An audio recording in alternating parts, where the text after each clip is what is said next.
Russia থেকে জ্বালানি তেল আমদানি অব্যাহত রাখলে ভারতের উপর নতুন করে চড়া শুল্ক আরোপের হুমকি দিয়েছেন মার্কিন প্রেসিডেন্ট ডোনাল্ড ট্রাম্প। রোববার সাংবাদিকদের তিনি জানান, রাশিয়ার তেল আমদানির বিষয়ে তাকে খুশি রাখা ভারতের জন্য অত্যন্ত জরুরি।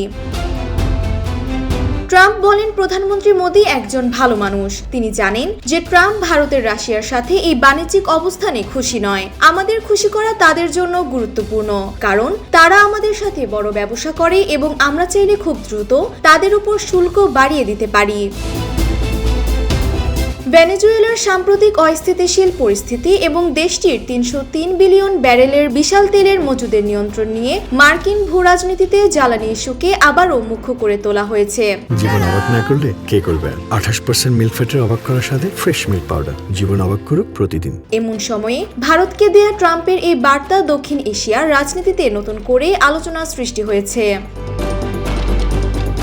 সম্প্রতি ট্রাম্প ও মোদির মধ্যে টেলিফোনে আলাপকালে দ্বিপাক্ষিক বাণিজ্য বজায় রাখার প্রতিশ্রুতি দেয়া হলেও মাঠ পর্যায়ে পরিস্থিতি ভিন্ন হয়। হোয়াইট হাউসের এক গোলটেবিল বৈঠকে মার্কিন কৃষকদের অভিযোগের প্রেক্ষিতে মোদির সঙ্গে কথা বলার কয়েকদিন আগেই ভারতীয় চাল আমদানিতে শুল্ক আরোপের নির্দেশ দেন ট্রাম্প। এই শুল্ক যুদ্ধের হুমকি ভারত ও যুক্তরাষ্ট্রের দীর্ঘমেয়াদী কূটনৈতিক সম্পর্কের উপর বড় ধরনের চাপ সৃষ্টি করতে পারে বলে মনে করছে আন্তর্জাতিক বিশেষজ্ঞরা।